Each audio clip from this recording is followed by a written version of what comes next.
Fractals is actually due out in a month or so. It is finally, I suspect, a big fat doorstopper. If something like that can happen in poetry, it's a selection of my poetry from 1980 to 2015. So many decades of writing. It's not just my poetry, but also it has a selection of translations from various languages I've done, such as Bangla, Hindi, Urdu, and other languages. So it'll be available in three different editions: one in India, America, and England. So that's broadly what the book is. There's no content difference at all. It's exactly the same text inside. The covers are different because of the markets are different. But yeah. Broadly there is. So the new poems from 1998 to 2015 are in the first block. The slightly older poems from 1997 backwards are in the second block, because HarperCollins actually did a new and selected poems of mine in 1997. So that book is out of print, so I have about 50 poems from that particular book. The rest of the stuff, about 250, 300 poems, and all new stuff. And the third section is a section on translations. Again, a selection from all the translations I've done so far. So I would say it's largely a fairly new book, because some of the editions came out in America, some in England, so many were not available in India. So in a sense, I'm glad that this has happened, and it sort of puts everything, not everything together. It's not a collected edition, it's a selected edition, but it puts things together, which things I like and things other people like. And I've had very, very good support from other editors and poets who I admire a lot. So they took on the charge of choosing the poems, which I feel extremely grateful for. And so we compared the final list, and whichever, any poem which was common on all our lists, of course, went in. And of course, I have some of my favorites, which I also put in, and then that's how the book emerged. So it's kind of happy with the way it's been put together. Yeah, so there's a whole genre of poetry called prose poetry, Goddu Kobita in Bangla, as they would say. So I've done that as well. They've come out as separate books before. So for instance, there was a book called Rain, which in fact I read in Bangalore when we last spoke. That's all in set in prose, except that it's very, very what would be called flash, or very, very tight prose looking pieces, except that it's poetry. So similarly, there are a couple of other books I've done which is set in prose format, but it's actually prose poetry. So when you see those sections, they do look like prose because it's set like that. I've done both simultaneously. Sometimes the shape of the poem sort of asserts itself. Some become prose poems, some become very tight formal poems, some become very experimental looking, staccato looking poems which are sort of scattered. Of course, you work on it, and very diligently in terms of craft and texture and weight of the line and so on. But somewhere the heart of the poem tells you how it's going to be, shape-wise. No, not necessarily. Poetry is very, very, it's like this, adulterous mistress. It doesn't have, the rules change all the time, which is wonderful, It's so legal to have an adulterous mistress in poetry. So you're never betraying anybody, except that you're improving your own work constantly, because it's shifting shapes all the time. So it's not in my head, it's not predetermined. Sometimes if I tell myself that I'm going to write a sonnet or a villanelle or a sestina, then of course the format is predetermined, because they are set formats. But often the poem goes through so many different drafts that eventually what the poem will look like, I have no idea really. So I let the poem also have its own say, because I've been writing for such a long time, but I still feel, beyond all the erudition and all the slickness and all the way to present things, there is a larger force that impels me to write. Someone's writing it out for me. Sometimes I look at this stuff, I look at this book, Fractals, New and Selected Poems and Translation 1980 to 2015, and I look at it and said, have I really done this? How? Where? So in some ways, I'm really grateful for some force from above, and I'm not saying it in a spiritual or a kind of a banal way. I mean, there is the reality side of things too, but there is that something else, the shadow, which walks you through, which impels you to write. Because let's face it, ordinarily choosing to write poetry is not the most practical thing to do in the world, but one still does it. No, I mean, to me, I've just lucked out. I think my pastime has become a profession, and I just don't, just want to stick to it. I mean, I've met so many people, friends of mine, terribly, terribly bright people who have, I mean, I was a science student, like a good Bengali boy. I was, I was sat for the IIT exams and the architecture exams, and sat through them, got in, and opted for English Lit. And I see many of my friends extremely well settled, and it's nothing, what I'm going to say now is nothing bad, but I'm just generalizing it by just to make a kind of a joke.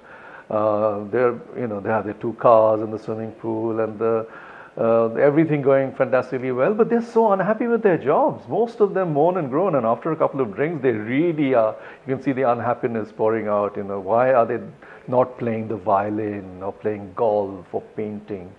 Of course you can do it. It's a question of, ultimately it's a lifestyle choice. And I just feel, because I've been doing it for a long time, it's something that you have to find your own way of figuring out how to do things, and it's not a 9 to I don't have a salary at the end of the month, but I have a yearly salary which is extremely variable. So whatever I earn gets divided by 12, and that's my earnings. So if people ask me how much I earn, I'll just say, okay. So you just have to tell yourself, it's something that I wouldn't want to replace with anything else. I mean, when I started out, I started, my first job was in New York as a editor in a financial consulting firm. So it was like super high paying, slick Manhattan job. My wardrobe was just blue, white, gray, and possibly brown if it was very adventurous. Ever since I left the job, so many years ago, I've never worn a tie ever in my life. So the fact is, I wasn't able to write because we were so busy just earning money. And I just told myself, I don't want to be 35 and have a midlife crisis with everything around me and be really unhappy. So I said, let me go for it. If it doesn't work out, as a good old Bengali educated boy, I'm sure I'll get a job somewhere doing something.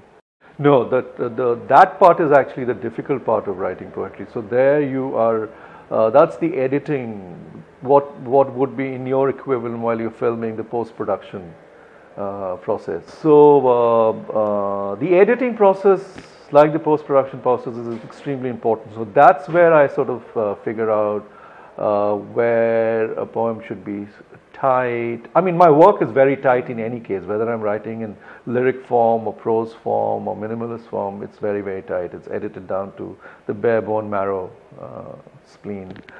But how the poem is going to look and the pacing and the narrative is dependent on the content of the poem and what it's for and so on and so forth. So that happens later. The wow moment, the impelling moment, that sparks off is driven by something else. The inspiration, largely, and it could be anything, So sometimes, I mean, that's you also need discipline about that, because sometimes you're, under your Razai, a cold winter night, and you're nicely tucked in, and then something sparks. Now, do you get out, cold floor, trek to the other room, take a piece of paper and write it down? Well, often you have to, because the next morning it's gone, the thought is gone, and those things don't come back, that force. However, if I write it down, and whatever I write down, I have that piece of paper in front of me the next day, and you can, then that's the basis, that's the little piece of clay, in fact, then you start sculpting and expanding. So it's sort of two sides to things. It's a lot of inspiration and perspiration. I mean, poetry is not all about just inspiration. There's a lot of craft and editing that goes on. There are two sides to my brain, and I work very visually in any case. I mean, I'm a fine art photographer, so invariably I would probably end up taking the photograph of, if it either translates into a photograph or a poem, usually. Sometimes both. but then they're two very different things. So if it's a young little monk running across this vast expanse, Ladakh expanse, the red flying against this blue sky, it's begging to be photographed. You just can't not do it. So, and in any case, also I like abstract more than realistic art. A lot of my work is informed by my science background, my architecture background. So the word fractals is finally a title which I think will make people understand that there are all these different layers. So science plays a very important part, as does photography, as does documentary film, as does. I find, you see, the thing is also I do a lot of collaborative work with artists, photographers, dancers and musicians. So poetry to me is only one aspect of a larger whole. And if you think about it, like classical Indian dance, all the dance is danced to sung poetry. It's ancient poetry that is sung out and danced to it. A lot of beautiful songs actually are poems in script form. So poetry is really all around us. And because I'm interested in the sort of interface between other arts and poetry, to me it's a ceaseless world, I'm always in a state of wonderment. And I want to keep that little child in me as a child, because if we get too cynical, we are finished. And also the other thing is, I want to leave that little window where I am in fact vulnerable. So I don't have a problem getting hurt or crying or laughing or shouting, not in that kind of sense, but to express myself, because in a codified new world, we have become too straight-laced in some senses. So I think the child in you is also another aspect of that other force, really, which helps you. Not the viewing of it, but the telling of it. The telling of it stops when you press the trigger. You see, there's not much you can do. Photograph, you can only play with depth and color and saturation and all that as a sort of technical tool. But the frame, apart from the basic cropping, remains the same. Whereas that scene will play out as a story in a very different way in the poem, because then it becomes more fluid. So it's ironic actually that the poem is a fluid form and the visual is probably a more static form. But the fluidity in fact happens not in the actual photograph of the poem, but in the mind. So when you're reading it, you layer your own thoughts and feelings over the poem. Similarly, when you're viewing that photograph, a story is being formed in your head because you're looking at it and you're imagining perhaps the monk running from one end to the other, perhaps falling down, perhaps what happens if the rope gets torn, what if someone else comes and interrupts. So there's any number of possibilities to both the forms. But the telling of it is different. I mean, that's the wonderful thing about creative writing and creative spaces. You can take your fantasies to any place, as I was saying, these wonderful mistresses I have. Banalata is someone I am deeply in love with. All Bengali men are in love with Banalata, except I've never met her. Neither did Jibananda Das meet her. So why am I not supposed to meet her? Why it's not Jibananda Das's property. He created this beautiful persona for all of us to enjoy. So yes, I mean, for me, the Banalata in that particular poem goes to the hospital, does lots of things which you and I can relate to. It's another shade of Banalata in the 20th century context, which we understand. However, moment you have a character like Banalata, the older resonances are kept intact. So, it just adds a layer to the present new context of the text. So it's a wonderful tool to have. And also, in a sense, I'm paying homage to the poem, the original poem. Yeah, it does excite me. It's also a very familiar landscape. I grew up in a typically Bengali house, middle class educated Bengali house. There was way too much eating, way too much drinking, way too much poetry, way too much culture, so to speak. However, we were all told as boys that we have to be a doctor or an engineer, which is ironic anyway. So in some senses, I'm very grateful that we all had access to all that palette and tools around us. It's only in retrospect that you know that through osmosis all that has seeped into you. So yes, I mean, I'm very familiar with the Bengali poetry scene. How can you not be, So has it influenced me? Some aspects of it has. I mean, for instance, Shobhashi's recitation of Qazi Nazrul Islam, like Bolobir, when he does that, it just shakes you. I mean, I get goosebumps still. Similarly, when Richard Burton reads Paradise Lost, it's the same sort of thing. So to me, it's the poetry that's doing it, not so much a poet. It's the quality of the poet and the poetry that would sort of, influence me. There's no one poet. I mean, there's so many different poets I've admired over the years, and they keep changing, which simply means that, hopefully I'm also evolving and I'm not static in any place. So, of course, Bengali forms a the Bengali background forms a very important innate base for me from where I work, but it's not the only thing. So both centrifugally and centripetally. I mean that in that way, the repetition of the same pattern in a micro level or a macro level. It's a mathematical term, it's a term in physics. And we have fractals all around us. I mean, the whole area of fractals is really fascinating. So it sort of encapsulates all ends of the spectrum, the repetition. Because, actually what we are, the world in a sense is extremely ordered. Over long periods of time, things keep repeating. The world changes, the world is destroyed, it's reformed. Everything is in some sort of balance. You can't have a neutron without a proton or electron. You don't have the whole system of, you have to have the fulcrum for balance to take place, and you can shift the fulcrum. So the polarity weight changes, but the balance, ultimately the sum total of everything remains the same. So this fractals I thought encapsulates just about everything to me. And it's a mad personal obsession with, fiber optics and physics and mathematics and science and poetry. So, it's all madness ultimately, but hopefully in a good way. I don't put anything in any of my poems forcibly. If it happens to be part of the poem, it's there. It just so happens that there is a certain phase of my writing there was a lot of science. And I am informed by science and the visual arts and the world of dance and music, because it is of interest to me. I collaborate a lot with dancers and musicians. So, for instance, there's a whole series of erotic poems I wrote, Lines of Desire, 16 movements on erotica. Is being used by a modern ballet dancer, and she's done a very, very beautiful minimalist interpretation on stage, really very, very subtle. Similarly, the book Rain was produced by this famous Mohiniyattam artist, Bharati Shivaji and Vijay Lakshmi.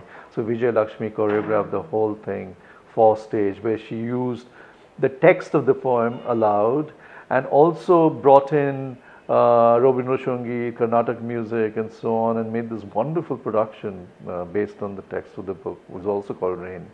So it's a very exciting space. So I don't actually put in things forcibly, because then anything becomes forced. That even goes with the question of rhymes.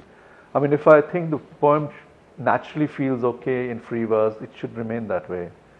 But to get a poem in free verse, you really need to know the grammar of rhyme and rhythm and formal constructs, because then what are you breaking really? A lot of bad name to modern poetry has purely happened because you can cut up a sentence, arrange it in a column and look at it and say this is poetry. But why are you really cutting it up? I mean, every break in a poem, the line break, has a reason. It's all about balance and weight and texture and tonality. Same principles we use in music, So think of that as the sort of very, very high-end graphic equalizer with a million buttons, where you're just changing frequencies and so on, or in photography where you have the palette and you're controlling contrast, brightness, saturation, all kinds of wonderful stuff. It's the same thing with poetry. It's ultimately, when you're in your final edits, it's all about subtlety and tonality.